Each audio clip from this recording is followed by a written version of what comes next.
저는 4살 된 딸아이를 가진 평범한 가정주부입니다.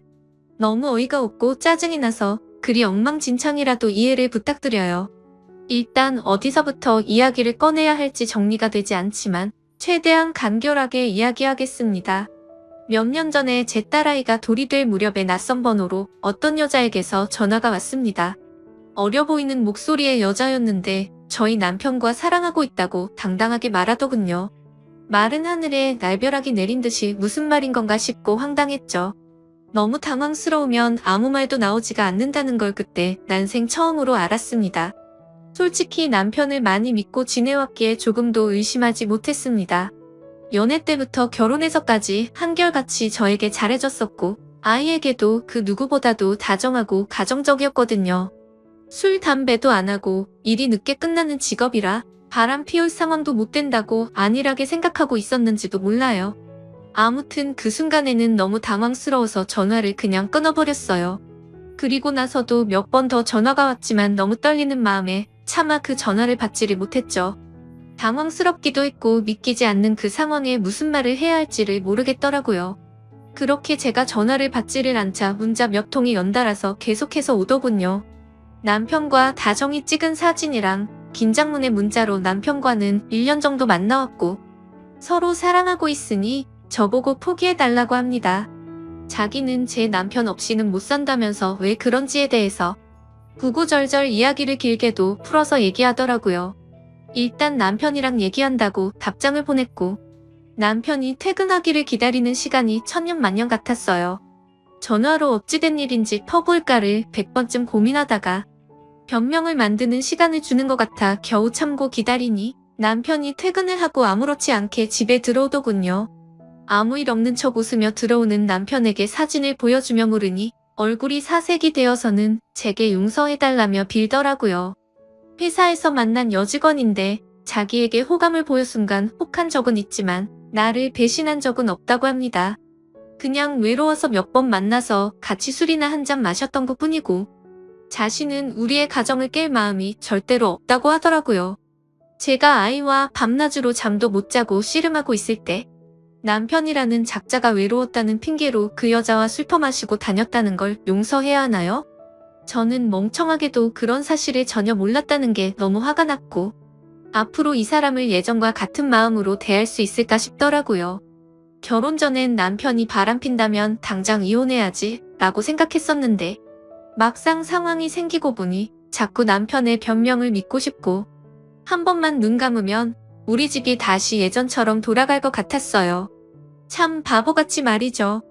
남편은 저만 보면 빌면서 용서를 구했고 저는 남편만 보면 울고 불며 화내는 상황이 생겨났습니다.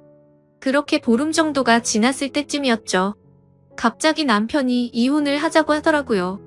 그 여자가 자신의 아이를 가졌다면서 미안하다고 그 아이를 책임지고 싶다고 이혼만 해달라고 하더군요. 미안하다는 말이 너무 어이가 없기도 하고 우리 딸은 어쩌고 그 여자가 임신했다고 책임을 지나 싶어서 물었습니다. 그 사람 자식은 중요하고 우리 딸은 중요하지도 않고 책임져야겠다는 생각이 없냐고 말이죠. 그러자 저는 자기와 이혼해도 아이를 잘 기를 수 있는 좋은 엄마니 괜찮을 것 같지만 그 여자는 자기가 안 가면 애를 포기할 것 같답니다. 자신의 자식인데 포기할 수는 없지 않냐며 울더라고요. 너무 기가 막혀 대꾸조차도 하기 싫어서 가만히 있었습니다.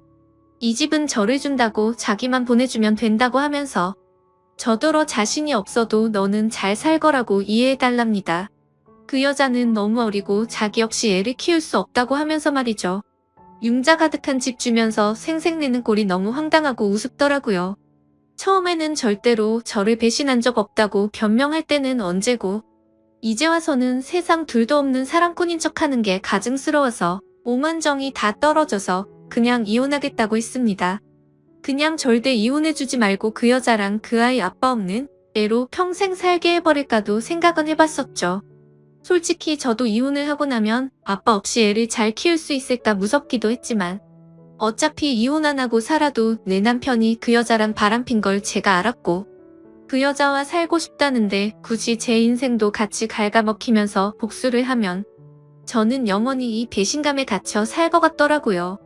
그래서 그냥 상호 합의하에 이혼 절차 받기로 했습니다. 준다는 집도 받고 애 양육비도 협의하고 말이죠. 그리고 낯짝이 얼마나 두꺼운지 2주에 한 번 딸아이를 보여달래서 평생 안 보여준다고 했다가 결국에는 한 달에 한 번으로 합의를 하였습니다. 생각보다도 아이가 있으니 결혼보다도 결정할 게 너무 많더라고요. 중간에 그 여자가 또다시 제게 연락을 해서는 정말 집 다 받아갈 거냐고 전화로 난리친 거 빼고는 결혼 준비보다 오히려 수월하게 진행이 되었죠. 정확히 말하면 정리하는데 생각보다 시간은 꽤 걸렸지만 심적인 부담이 줄어들어서 그랬나 봐요. 아무튼 이혼을 하고 나서 바로 그 집은 팔아버렸고 부모님께 죄송하지만 어쩔 수 없이 친정에 들어와서 살고 있습니다. 제가 직접 돈을 벌어서 먹여 살려야 하는 상황이 되었기에 회사 복직을 3개월 당겨서 친정엄마가 아이를 봐주셔야 해서 부모님도 이해를 해주셨죠. 솔직히 돈도 돈이지만 집에만 있으면 정신이 나가버릴 것 같아서 나가서 돈을 벌기로 했던 것도 있습니다. 아직 우리 애기가 예쁜 짓 할 때마다 행복했지만 그 여자가 애기를 낳았다는 소식을 듣고 나서부터는 저도 모르게 훅훅 올라오는 무언가가 있긴 했습니다. 그나마 그것도 시간이 지나가면서 나가서 사람도 만나고 부모님과 마음 편하게 살다 보니 정말 많이 편해졌었죠.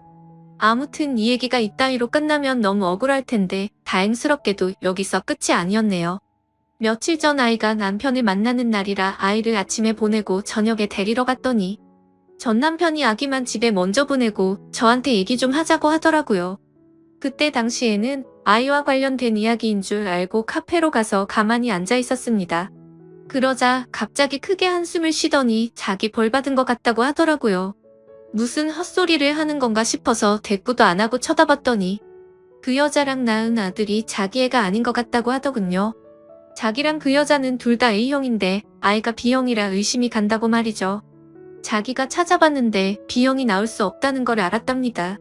물론 유전자 검사를 해봐야 정확하겠지만 정말 아닐까봐 무서워서 못하고 있다고 줄줄 말하는데 너무 속이 시원해서 웃음이 터져버릴 것 같았죠. 그래서 말했습니다. 이걸 왜 나한테 얘기하냐고 했고 당신 천벌 받는 거 맞다고. 왜 피하냐고 유전자 검사 확실히 해서 정면으로 제대로 받으라고 했습니다. 너는 평생 내 아이한테 온전한 가정 뺏은 죄 짓고 멀쩡하게 살 수 있을 줄 알았냐고. 꼭 유전자 검사하라고 그 애가 제발 네 자식이 아니길 빌겠다고 쉴새 없이 퍼붓고 들어왔습니다. 솔직히 속이 후련하면서도 마음이 안 좋았습니다. 이제야 좀 심적으로도 안정됐다고 생각했는데 왜 갑자기 나한테 어쩌라고 저런 얘기를 하나 싶었죠. 지금 며칠 정도 생각을 하다 보니 그것들이 못 살면 통쾌할 줄 알았는데 괜히 내가 이혼하던 과정들만 다시 생각나 심란하고 마음을 알 수 없게 되네요.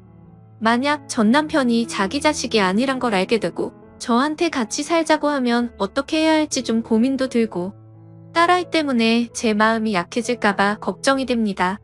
아무튼 오늘부터 휴가라서 생각도 정리할 겸 부모님과 딸아이 데리고 어디라도 다녀와야겠네요. 감사합니다. 다음 사연입니다. 안녕하세요. 저의 이야기를 써볼까 합니다. 저는 그냥 흔하디 흔한 평범한 직장인입니다. 정말 이런 일이 있다는 게 믿기지 않을 만큼 저는 열심히 일해서 가정에 늘 충실했으며 아내와 함께 게임도 같이 즐기며 그 누구도 부럽지 않을 만큼 평범하지만 행복한 삶을 살고 있었습니다. 문제의 그날은 몸이 너무 좋지 않아서 저는 회사에서 오후 반차를 내고 평소보다 일찍 집으로 오게 되었습니다. 그런데 눈에 익었던 남자 신발이 현관에 놓여져 있는 겁니다. 눈에 익었던 신발은 저와 와이프가 함께하는 게임에서 알게 된 남자 동생의 신발이었습니다. 큰 충격과 함께 설마 하는 마음으로 거실을 봤더니 아무도 없더군요. 아직은 상황을 알 수 없었지만 아내가 외도를 하는 건가라는 생각에 심장이 두근대서 터져버릴 것 같았습니다.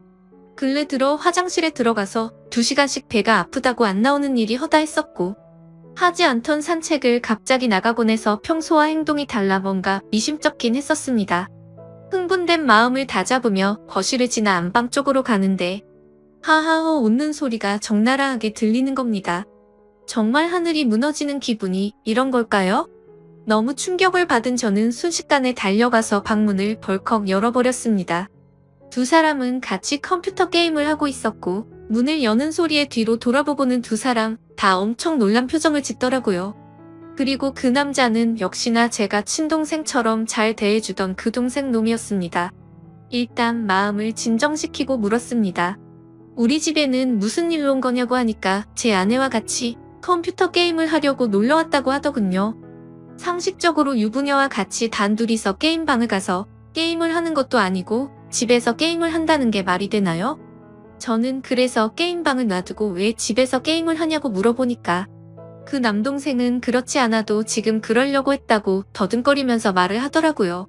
성에 없는 거짓말에 너무 어이가 없어서 머리끝까지 화가 치밀어 올랐고 분노를 참지 못하고 사고를 칠 것 같아서 그 동생에게 당장 내 집에서 나가라고 소리쳤습니다. 그제서야 갑자기 진실을 고백하듯이 연신 미안하다 죄송하다 하면서 누나 잘못 아니다라고 하면서 도망치듯 나가더군요. 네? 누나만의 잘못은 아니겠죠? 둘 다 인간 같지도 않은 짓을 했는데 두 사람 다의 잘못이겠죠. 아내와 저는 조용히 한참 동안 아무 말 없이 있었고 제가 먼저 아내에게 말했습니다. 어린애도 속지 않을 거짓말 하지 말고 솔직히 말하라고요. 그러자 아내는 진짜 아무 일도 없었고 그냥 게임을 하려고 부른 거라고 말을 하더군요. 그냥 더 이상 이야기를 나눠봤자 답이 없을 것 같아서 말했습니다. 둘이서 아무 일도 없었다고 하더라도 이렇게 나도 없는 집에다가 남자를 불러서 게임을 했다는 거 용납이 안 된다. 이제는 믿었던 신뢰가 깨졌으니 더 이상은 이 결혼 생활을 이어갈 자신이 없다고 말했죠. 그리고 나서 일단 여행용 캐리어를 꺼내서 아내의 옷들을 집어넣었고 그제서야 아내는 그냥 별 생각 없이 부른 거라며 미안하다고 무릎을 꿇고 손을 싹싹 빌며 미안하다고 했습니다. 그런데 어떻게 이게 용서가 될까요? 아무 일도 없었다고 하지만 유부녀가 남자를 집에까지 불렀다는 것 자체만으로도 제가 모르는 사이 무슨 일들이 벌어졌을지 알 수도 없는 거고 상상조차 하기가 싫었습니다. 심지어 연애 때부터 절대 이럴 여자가 아니라고 믿고 살아왔기에 충격은 훨씬 더 컸었고 정말 지옥이 있다면 딱 이 심정이겠구나 싶더라고요. 아무튼 아내는 계속해서 미안하다고 같은 말만 반복하면서 버티고 있었고 결국 저는 장인 어른에게 연락을 해 지금 있었던 일 그대로를 말했더니 아무 말씀도 없이 전화를 끊더군요. 저는 그 길로 주차장으로 내려가 차에 타자마자 정말 난생 처음으로 정신을 놓고 펑펑 울어버렸습니다. 그렇게 몇 시간이 지나 장인어른이 집으로 오라고 해서 올라갔더니 술을 드시고 계시더군요. 근데 식탁 앞에 앉자마자 장인어른은 갑자기 삿대질을 하면서 가정도 지키지 못하는 게 네가 그러고도 가장이냐 한심하다 한심해 이러는 겁니다. 정말 충격에 충격을 받았더니 눈알이 뒤집어지더군요. 너무 화가 나서 앞에 있던 유리 물컵을 아래로 내리쳤고 유리 파편에 긁혀서 제 손에서는 피가 흘렀지만 너무 화가 나서 아픔도 느낄 수가 없더군요. 그 모습을 본 장인은 집으로 가시면서까지 고래고래 소리치고 현관문을 발로 차더군요. 정말 어떻게 인간이 이럴 수가 있을까요? 모두가 다 나가고 저 혼자서만 그 집에서 남아서 술을 마셨습니다.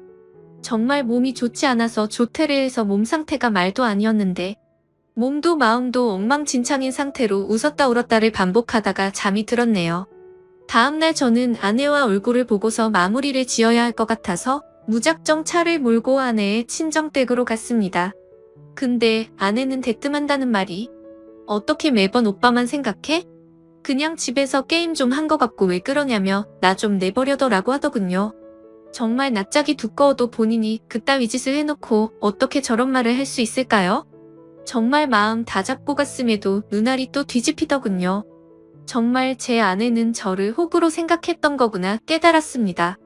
그래서 저는 물불 가릴 거 없이 다음날 곧장 이혼하려고 법원으로 간다고 두 사람에게 통보를 했고 그러니 그 동생이었던 놈이 카톡으로 미안하다 어쩐다 하면서 답장이 오더라고요.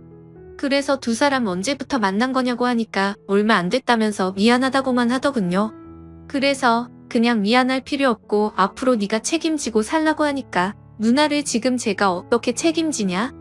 자신은 사라지는 게 맞다며 호기심에 만난 거다 이런 헛소리를 하더군요. 의심이 확신으로 바뀌는 순간이었습니다. 두 사람은 제 예상대로 만나왔던 게 맞았고 증거도 확보가 되었죠. 그래서 그걸 아내에게 보내줬더니 그제서야 문자로 제 얼굴 볼 자신 없다며 상처 줘서 미안하다고 하네요. 저는 혼자서 그 지옥 같은 아파트에 있는데 말이죠. 아무튼 아내에게 이혼 서류 접수할 거니까 그렇게 알라고 했더니 호감을 갖고 만났던 건 맞지만 끝까지 아무 일도 없었다고 우기더라고요. 네, 어차피 상관없습니다. 휴대폰 녹음으로 전부 녹음도 해둔 상태이고요. 웬만한 증거는 다 수집해뒀습니다. 카톡 문자 내용, 입차 내역 등등 말이죠. 근데 증거 수집을 하다 보니 아내가 이 상간남 차를 아파트에 차량 등록도 해놨고 집 카드키도 준 것 같더군요. 세부 입차 내역을 보니 3달간 60번은 넘게 오고 갔더군요. 정말 알면 알수록 더 미쳐버리겠더군요. 심지어 그 남자는 백수에다가 동거녀가 있는데도 이걸 숨기고 이따위 짓을 했더라고요. 당연히 그 동거녀에게도 이 모든 사실을 다 밝힐 겁니다. 저는 정말 이 사건에 대해 절대로 그냥 넘어갈 생각이 없고 모든 걸 끝내려고요. 배신감 자괴감에 치를 떨었고 그래도 사랑하는 아내라 용서를 해줄까도 했지만 적반하장으로 나오는 아내와 처가의 행동에 정말 바닥의 끝을 보고 나서 오히려 제정신이 들었습니다. 천국에서 지옥으로 바뀐 그 집에서 혼자 버티며 저는 더욱더 확고해지고 있네요. 심지어 아내는 제가 직접 모은 증거들을 끝까지 부인하네요. 전 단지 진정성 있는 사과와 반성을 원했는데 말입니다. 정말 뻔뻔하게 마음대로 하라고 하면서 한 번의 실수도 못 넘어가냐며 오히려 저를 치사하다고 생각하더군요. 정말 이 충격적인 일에 너무 힘들어서 정신과 상담을 받았습니다. 전문의 말로는 상당히 위험하다고 심리 검사를 받고 결과를 기다리는 중입니다. 심리 상담자 말로는 이 상황은 자식이나 부모를 잃은 충격과 흡사하다고 하네요. 저 두 사람은 죽었다 깨어나도 제 심정을 절대로 모를 겁니다. 제가 얼마나 죽을 만큼 힘들고 그래도 안간힘을 쓰며 버텨왔는지를요. 그래서 보여줄 겁니다. 전 그들이 얼마나 잘못된 일을 하고 있는 것인지 앞으로 뼈저리게 느끼게 해줄 겁니다.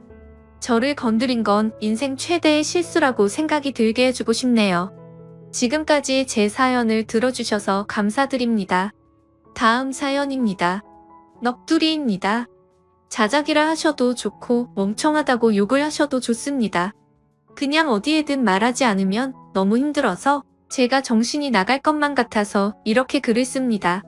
5년 동안 전혀 몰랐습니다. 정말 까마득히 모르고 살았던 제가 너무 원망스럽네요. 이 더러운 곳에서 저만 나가면 그만인데 왜 이렇게 눈물이 나는지 모르겠습니다. 아무튼 지금부터 드라마에서도 나오지 않을 법한 제 이야기를 시작할게요. 남편과 신우는 이복남매라고 했습니다. 저는 남편보다 5살이 많았고 신우는 남편보다 7살이 어렸죠. 남편의 친엄마는 남편이 어릴 때 돌아가셨고 새어머니를 평생 엄마처럼 여기며 살았다고 하더라고요.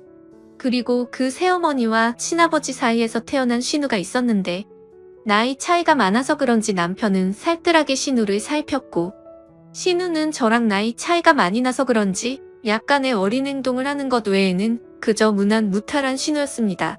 아무튼 신우가 18살 되던 해에 새어머니도 돌아가시게 됐고 건축업을 하시는 아버지는 지방에서 공사가 많아서 한 달에 2~3번 집에 오시고는 했었다고 하더군요.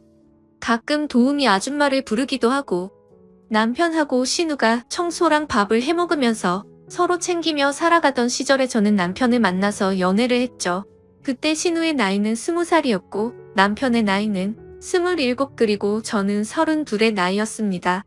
32살인 저는 27의 남자친구가 나와 결혼해주지 않을까 봐서 전전긍긍했고 어린 신우가 시집을 갈 때까지 같이 살면서 보살펴 주기로 하는 조건을 걸고 제 나이 34세 결혼을 했네요.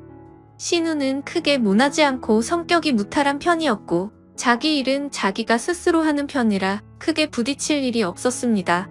집은 아버님 명의로 된 45평짜리 아파트였고 여전히 아버님은 한 달에 2~3번만 오셔서는 하루 정도 같이 놀고 먹고 자고는 일 때문에 지방으로 가시곤 하셨죠. 29의 남편은 제 남편이라서가 아니라 누가 보더라도 훈훈한 외모에 능력도 매너도 좋은 남자였습니다. 하지만 그에 비해 저는 그냥 평범한 사람이었고 그나마 내세울 수 있는 건 제 나이에서 3살 정도 어려 보이는 그냥 조금 동안의 평범한 외모입니다. 그래서 그런지 잘난 남편이 불안해서 남편과 연애를 하던 시절부터 항상 외모에 신경을 쓰고 살았고 집안일도 사회생활도 모든 면에서 부족함 없이 완벽한 아내가 되기 위해 무던히도 노력해왔죠. 다행스럽게도 남편은 출장 외에 특별히 술을 먹거나 늦는 일이 없더라고요. 집안일도 같이 해주고 시누이가 시집살이 시키지는 않느냐며 너스레도 떨어주던 자상한 남편이었습니다. 사실 연애할 때 뜻하지 않게 임신이 되어 아이를 낳고자 했지만 그때 결혼할 수 있는 상황이 아니었기에 남편은 평생 동안 꼭 책임져준다고 약속을 하고 아이를 지웠어요. 물론 그때는 너무 큰 상처였지만 결국에는 약속대로 결혼도 하고 저를 책임져 주었으니 더 이상은 상처가 아니라고 생각했습니다. 그런데 불행하게도 결혼 이후 아이를 갖기 위해 무던히 노력했는데 뜻처럼 아이가 생기지 않더라고요. 정말 의도치 않았을 때는 한 번에 임신이 되더니 아무리 노력해도 임신이 되질 않더군요. 그리고 아이를 한 번 가져봤었기에 당연히 신체적인 문제는 없다고 생각을 했고 불임 검사는 하지 않았습니다. 정말 아이 하나만 내 곁으로 와주면 더 이상 바랄 게 없는 그런 완벽한 결혼 생활이었죠. 남편은 신우를 살뜰히 챙겼지만 내 눈에 이상해 보이지 않을 정도였고 정말 단 한 번도 신우와 남편의 사이를 이상하다고 생각해 본 적조차 없었습니다. 그러던 어느 날이었죠. 남편은 밖에서 술자리를 잘하지 않았고 집에 와서 저랑 마시거나 신우랑 셋이 마시거나 했는데 그날도 셋이서 밤 늦게까지 소주에 와인까지 즐겁게 한바탕 거하게 마시고 잠이 든 날이었습니다. 다른 날과 별다를 바 없는 날이었고 신우의 이부자리를 펴주고 잠든 남편을 보고서 잠이 들었습니다. 원래 술을 마시면 중간에 깨지 않고 항상 늦잠을 잤는데 그날은 술 때문인지 목이 말라서 잠시 깼죠. 근데 옆에서 잠들어 있어야 할 남편이 없었고 거실에 나가봤는데도 없더라고요. 그래서 주말에는 운동을 하러 종종 나가기에 운동하러 나갔는가 보다 하고 물을 마시고 다시 침대로 가서 잤습니다. 근데 속이 좋지 않아서 한참 잠이 오지 않아 뒤척이던 도중에 아가씨 방에서 문이 열리는 소리가 나더군요. 그러더니 곧 이어서 현관에서 신발 소리가 들리더니 현관문이 열리는 소리가 나더라고요. 아가씨가 밖에 나가는가 보다 했는데 남편 소리가 들리는 것이었습니다. 마치 지금 막 들어온 것처럼 말이죠. 하지만 뭔가 순서가 잘못된 것 같아서 이상했습니다. 밖에서 들어오는 거면 현관문이 열리고 신발 소리가 들려야 맞는 건데 신발 소리가 들리고 현관문 소리가 들렸는데 밖으로 나간 사람은 없었죠. 그래서 그날부터 이상한 생각을 지울 수가 없었습니다. 남편은 방으로 들어오더니 밖에 운동을 하러 나갔다 왔다고 말을 했고 저는 제 스스로 잘못 들은 건데 왜 이렇게 예민하나 싶어서 별 생각을 다 했네요. 아무튼 그날 이후로도 별다른 생각 없이 평범하게 지내고 있었고 남편이 출장을 간다던 날 아가씨도 때마침 친구들과 여행을 간다고 하더라고요. 그래서 저도 오랜만에 혼자 있는 시간을 만끽하며 휴식을 즐기고 있었습니다. 그런데 그때 때마침 친구에게서 전화가 왔죠. 이태원에서 저와 제 남편을 봤다면서 저를 따라오다가 사람들이 붐벼서 놓쳤다며 지금 어디로 갔냐고 하더군요. 그래서 나는 집에 있고 남편은 출장을 갔다고 말을 해줬습니다. 하지만 나중에 알고 보니 그때 그 당시 남편은 이태원에 있었던 게 맞았고 친구는 남편 옆에 있는 여자를 당연히 저라고 생각을 했었던 거죠. 왜냐하면 시누이도 나와 같은 갈색 머리에 긴 생머리였고 체형도 비슷했으니깐요. 며칠 뒤 남편이 출장이 끝나고 돌아오는 날이었습니다. 저는 아버지께서 입원했다는 소식에 남편에게 전화를 걸어 병원에 가 있어야겠다고 말을 했고 남편은 집에 들렀다가 곧바로 병원으로 온다고 해서 저는 서둘러서 병원으로 갔습니다. 걱정과 달리 다행히도 아버지는 아주 가벼운 부상을 당한 거였고 어머니가 유난을 떠신 거라서 대충 수습을 하고 집으로 돌아갔죠. 남편은 아직까지 집으로 돌아오지 않은 상태였었고 드레스룸에서 옷을 내려놓고 있는데 남편이 들어오는 소리가 들리더라고요. 저는 순간적으로 반가운 마음에 깜짝 놀래켜주고 싶었죠. 그래서 드레스룸 불을 끄고 남편이 거실로 오길 기다렸는데 소리를 들어보니 남편 혼자가 아니더라고요. 순간적으로 저는 옷장으로 몸을 숨기게 되었고 남편은 집안 곳곳방을 하나하나 열어보며 제가 없음을 확인하는 것 같더라고요.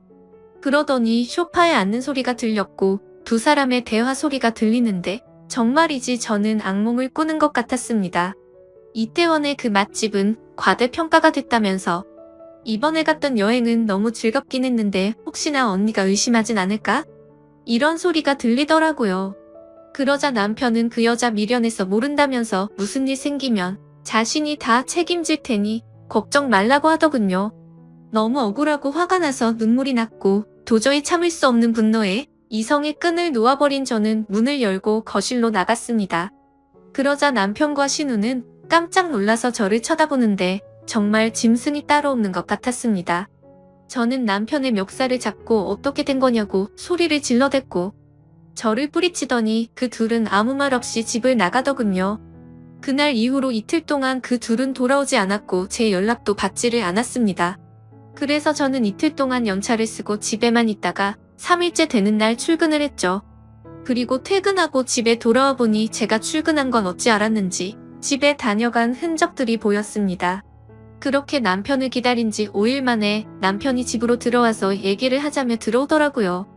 저는 그 기간 동안 마음을 좀 추스린 상태였고 차분히 대화를 하자고 하니 남편은 입을 열었습니다. 신우는 아무 잘못이 없고 지금 벌어진 모든 일은 다 자기 잘못이라고 하네요.